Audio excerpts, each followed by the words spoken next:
doing great. Welcome back to my channel Fun Learning with Neha. I'm here again with the video on class 10's first slide book lesson number 4, that is From the Diary of Anne Frank. So basically story में क्या है कि एक हमारी young girl थी Anne Frank, जिनके father को उनकी डायरी मिलती है और वो डायरी वो पब्लिश कराते हैं, जो कि वर्ल्ड में सबसे ज़्यादा पढ़ी जाने वाली किताब है।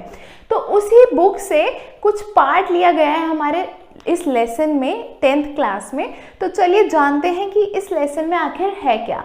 तो मेरे साथ जुड़े रहिए आखिर तक अगर आपको जानना है कि एन फ्रैंक की स्टोरी क्या थी।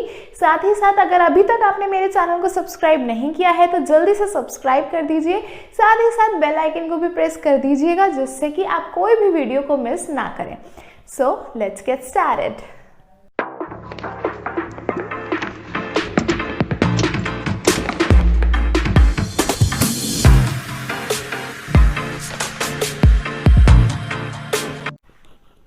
तो लेसन स्टार्ट करने से पहले मुझे एक बात बताइए, क्या आप डायरी लिखते हैं? आपको याद होगा जब मैंने डायरी एंट्री पे वीडियो बनाई थी तो हमने इस टॉपिक पे थोड़ा डिस्कशन किया था कि डायरी लिखने से क्या होता है, क्या बेनिफिट्स है। तो अगर आपने अभी तक डायरी लिखना स्टार्ट नहीं करा है तो डायरी लिखना जल्दी से स्टार्ट कर दीजिए, और उस वीडियो का लिंक मैंने डिस्क्रिप्शन बॉक्स में डाल दिया है, तो आप वो वीडियो जाकर देख सकते हैं। अब आते हैं हम हमारे lesson number 4 from the diary of Anne Frank पे। तो एन फ्रैंक की डायरी पढ़ने से पहले हम जान लेते हैं एन फ्रैंक को कि आखिर वो थी कौन।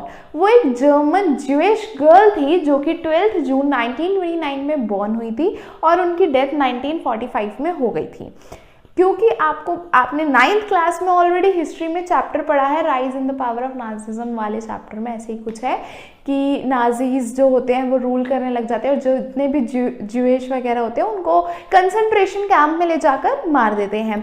तो इनकी फैमिली भी इसी तरह से क्या होता है, उनसे बचकर नीदरलैंड्स में चली जाती है छुपने के लिए, जिससे कि वो कंसंट्रेशन कैंप में जाने से बच जाए। पर जो नाजीज का रूल होता है वो नीदरलैंड्स भी पहुंच जाता है और फिर 2 साल तक ये ऑफिस में छुपे रहते हैं। पर आफ्टर 2 इयर्स ये पकड़े जाते हैं, इनको कंसंट्रेशन कैंप में ले जाया जाता है और मार दिया जाता है। इनकी पूरी फैमिली, मतलब कि इनके मदर फादर जो भी इनके फैमिली में था वो सब लोग मर जाते हैं, सिर्फ इनके फादर बचते हैं। जब फादर बच के पहुंचते हैं तो इनको अपनी बेटी की एक डायरी मिलती है, और जब वो डायरी पढ़ते हैं तो वो उसको पब्लिश कराते हैं, जो कि the diary of a young girl के बुक नाम से बुक, बहुत ही फेमस बुक है, वर्ल्ड में सबसे ज़्यादा पढ़े जाने वाली बुक है वो। तो वो पब्लिश हो जाती है और उसी का एक पार्ट हम यहाँ पर पढ़ेंगे। तो एन ने स्टार्टिंग ऐसे करी डायरी लिखना। जब एन का 13th बर्थडे था तो उनके पेरेंट्स ने उनको उनके 13th बर्थडे पर डायरी गिफ्ट दी थी, और डायरी में उनको लगा कि ये बहुत ही एक स्ट्रेंज एक्सपीरियंस है, बिकॉज उनको ऐसा लगता था ना तो वो खुद और ना ही कोई और उनकी डायरी पे रिफ्लेक्ट करेगा, कोई उनकी डायरी नहीं पढ़ेगा। तो ये बिल्कुल एक यूजलेस थिंग है डायरी लिखना। स्टिल मतलब वो जब 13 ईयर्स की थी 1942 में उन्होंने डायरी ली, और फाइनली 20 जून 1942 को उन्होंने अपनी पहली डायरी लिखना स्टार्ट भी कर दिया था। अब क्यों करा? क्योंकि उनके वैसे तो बहुत सारे लोग उनके लाइफ में थे, बट उनके अकॉर्डिंग वो उनके पास कोई भी रियल फ्रेंड नहीं था। वो थोड़ी सी लिटिल डिप्रेस्ड रहती थी, क्योंकि ऑलरेडी इतना माहौल अजीब सा चल रहा था नाजिज्म की वजह से। साथ ही साथ उनको लगता था कि उनका कोई रियल फ्रेंड नहीं है जिनसे वो अपनी मन की बात शेयर कर सके। वैसे तो उनकी फैमिली थी अच्छी खासी, बहुत अच्छी फैमिली थी, जिसमें उनकी एक बड़ी सिस्टर भी थी 16 ईयर्स ओल्ड की, उनके पेरेंट्स थे, उनके बहुत ही अच्छे अंकल आंट्स भी थे, साथ ही साथ उनके 30 टोटल फ्रेंड्स भी थे जिनसे वो बहुत बातें करती थी। पर वो सिर्फ अपनी रोज़मर्रा की बातें करती थी, उनसे अपनी पर्सनल लाइफ डिस्कस नहीं कर पाती थी, अपने दिल की बातें शेयर नहीं कर पाती थी। तो उनको लगा कि पेपर से ज़्यादा आई गेस कोई भी नहीं है जिनसे वो अपनी बात कर सके। तो पेपर जितना पेशेंस होते हैं उतना इंसान में नहीं होते पेशेंस, इसलिए उन्होंने डायरी लिखना फाइनली 20 जून 1942 को स्टार्ट कर दिया था। तो उनकी डायरी कुछ इस तरह से स्टार्ट होती है कि वो डायरी में बता रही होती है अपना क्लास का एक्सपीरियंस। तो क्या होता है, अच्छा हाँ, एक चीज़ जो मिस हो गई, उन्होंने अपनी डायरी को नाम दिया था किटी। तो वो अपना डायरी लिखना स्टार्ट करती हैं डियरेस्ट किटी से। तो उनकी डायरी का नाम क्या है? किटी। तो वो किटी में लिखते हैं। ये भी मैंने आपको डायरी एंट्री के फॉर्मेट में बताया था कि आप अपनी डायरी को कोई भी नाम दे सकते हैं। तो उन्होंने अपनी डायरी को जो नाम दिया था वो किटी दिया था। फिर उन्होंने सोचा कि अब ये क्योंकि इनकी डायरी है और कोई उनकी डायरी पढ़ेगा तो उनको पता कैसे चलेगा कि ये एन की डायरी है, तो उसमें थोड़ा सा इंट्रोडक्शन भी लिखना पड़ेगा, राइट। तो वो अपने पास्ट के बारे में थोड़ा सा बताती हैं कि मेरी फैमिली है, मेरी बड़ी सिस्टर है, मेरे फ्रेंड्स हैं, अंकल आंट हैं, बट उनसे मैं अपने दिल की बात नहीं कर सकती। ये सब उन्होंने अपने इंट्रोडक्शन में लिख दिया था। और फिर उनकी डायरी स्टार्ट होती है डियरेस्ट किटी से, जिसमें वो बताती हैं कि उनकी क्लास का एक्सपीरियंस कैसा चल रहा था। क्लास का एक्सपीरियंस मतलब कि क्लास में आजकल क्या हो रहा है, सारे बच्चे बहुत ही ज़्यादा परेशान और डरे हुए हैं। क्यों? अब मुझे आप बताइए, आप कब डरते हैं? मतलब ऐसा क्या होने वाला होता है जब आपको बहुत डर लग रहा होता है? I guess result. एग्जैक्टली वही हमारी एन के साथ हो रहा था। क्लास में सभी बच्चे मीटिंग के लिए बैठे थे और बहुत डरे हुए थे क्योंकि रिजल्ट आने वाला था और ये डिस्कशन चल रहा था कि कौन प्रमोट होगा और कौन नहीं। तो उनकी फ्रेंड और जिन हंस रहे थे। क्यों हंस रहे थे? क्योंकि जस्ट उनके पीछे जो दो बॉयज़ बैठे थे वो सारा दिन रात यही डिस्कशन कर रहे थे।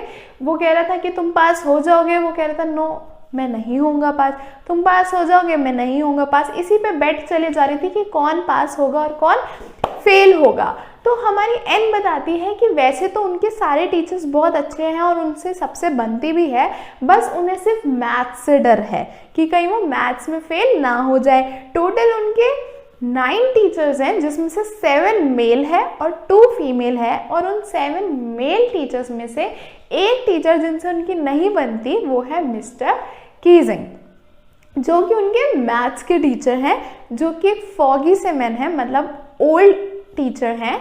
और वो बहुत एनॉयड रहते हैं। क्यों एनॉयड रहते हैं हमारी एन से? क्योंकि वो बहुत ही टॉकेटिव है, वो बहुत बातें करती हैं। क्या आपके साथ भी ऐसा होता है कि जब आप स्कूल में होते हैं तो आपको डांट पड़ती है कि आप बहुत बातें कर रहे हैं? एक्चुअली जब पीटीएम होती थी और मेरी मदर मेरे साथ पीटीएम में जाती थी तो ज़्यादातर यही शिकायत होती थी कि मैं बहुत बातें करती हूँ। तो आपकी पीटीएम में क्या शिकायत होती थी? कमेंट सेक्शन में ज़रूर बताएं।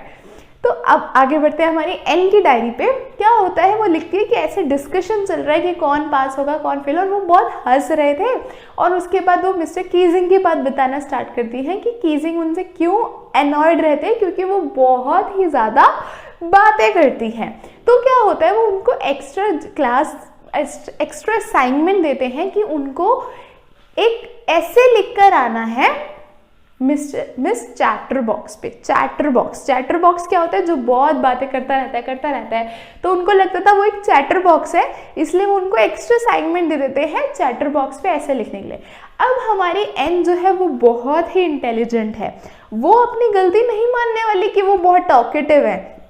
अब वो क्या करना चाहती हैं, उस ऐसे में इस तरह से लॉजिकल आर्ग्यूमेंट्स लिखती हैं कि टॉकेटिव होना एक बैड हैबिट नहीं है। मिस्टर कीजिंग को लगता है कि ये बहुत बैड हैबिट है कि वो हमेशा सिर्फ बातें करती रहती है, पर हमारी एन को ये प्रूव करना है कि टॉकेटिव होना एक बैड हैबिट नहीं है। तो इस तरह से लॉजिकल आर्ग्यूमेंट्स लगाती है कि मेरी मदर भी बहुत ज़्यादा टॉकेटिव थी इसलिए मैं टॉकेटिव हूँ, एटसेट्रा एटसेट्रा। ऐसे 3 पेजेस का ऐसे लिख कर ले जाती है। मिस्टर कीजिंग उसको पढ़ के हंसने लग जाते हैं कि मतलब वो शॉक्ड हो जाते हैं कि सीरियसली कितनी लॉजिकल आर्ग्यूमेंट्स उसने लिखे हैं, और जिससे पता चलता है कि एन कितनी इंटेलिजेंट है। तो हमें एक और इससे एन के कैरेक्टरिस्टिक्स पता चलता है कि वो बहुत ही इंटेलिजेंट थी, साथ ही साथ वो बहुत ही लॉजिकल भी थी। अब ये नहीं कि मिस्टर कीजिंग हार मान जाए, वो अभी भी हार नहीं माने हैं। वो एन को फिर से सेकेंड पनिशमेंट देते हैं, फिर से एक्स्ट्रा असाइनमेंट देते हैं इनकॉरिजिबल चैटर बॉक्स पे ऐसे लिखने को। अब भाई हमारी एन भी बहुत इंटेलिजेंट है, वो भी हार नहीं मानेंगी, उसको भी प्रूव करना है कि टॉकेटिव होना एक बैड हैबिट बिल्कुल भी नहीं है। वो फिर से उस पे ऐसे लिखकर ले आती है जिसमें बहुत ही लॉजिकल बातें होती हैं, और मिस्टर कीजिंग को वो एक्सेप्ट करना पड़ता है। तो 3 दिन तक तो मिस्टर कीजिंग उसे चुपचाप क्लास में बात करने देते हैं और कुछ नहीं बोलते, बट फाइनली वो फेडअप हो जाते हैं, क्योंकि इतना कोई क्लास में बात करेगा तो टीचर तो फेडअप होगा ही ना, ऑफ कोर्स। तो वो फाइनली उससे फेड अप हो जाते हैं और फिर से उसको एक असाइनमेंट देते हैं जिससे पे उसको ऐसे लिखना होता है entitle quack quack quack said mistress chatterbox. अब हमारी एन हो जाती है कंफ्यूज्ड क्योंकि वो ऑलरेडी 2 ऐसे में सब कुछ लिख चुकी है ये प्रूफ करने के लिए कि टॉकेटिव होना एक बैड हैबिट नहीं है, तो अब कुछ बचा ही नहीं है उसके पास। तो वो फाइनली अब इस ऐसे में लिखे क्या, क्योंकि सारी बातें तो वो ऑलरेडी 2 ऐसे 3 पेजेस में लिख चुकी है। तो वो क्या कर रहे, तो वो अपनी एक फ्रेंड की हेल्प लेती है जो कि बहुत अच्छी पोम बनाते हैं। तो वो पोम के थ्रू ऐसे लिखती है और उसमें क्या लिखती है, वो ये लिखती है कि एक डक की फैमिली थी जिसमें फादर डक स्वैन होते हैं, मदर होती है और उनके डकलिंग्स होते हैं स्मॉल स्मॉल। तो वो बहुत ज़्यादा क्वैक क्वैक क्वैक करते हैं, इसलिए उनके फादर उनको मार देते हैं। और ये पढ़ के पूरी क्लास भी हंसती है, मिस्टर कीजिंग भी हंसते हैं और एन खुद भी हंसती है। और फाइनली वो एक्सेप्ट कर लेते हैं, इसको पॉजिटिवली ले लेते हैं और उसको अलाउ कर देते हैं कि ठीक है कर लो क्लास में बात। बट आप ये मत सोचिएगा कि आपके साथ भी ऐसा होने वाला है। आप क्लास में बोलते रहेंगे तो आपको पनिशमेंट ज़रूर मिलेगी, तो कृपया करके क्लास में कम बात करें। तो that's all from my side. यही था बस उसकी डायरी में, मतलब इस पार्ट में। वैसे बहुत अच्छी बुक है, आप पढ़ सकते हैं उसको। और यही था। कोई क्वेरीज हो, कोई डाउट हो तो कमेंट सेक्शन में कमेंट करके ज़रूर बताएं। वीडियो अच्छी लगी हो तो इसको लाइक शेयर ज़रूर करें। चैनल को अभी तक सब्सक्राइब नहीं करा है तो जल्दी से सब्सक्राइब कर दीजिए।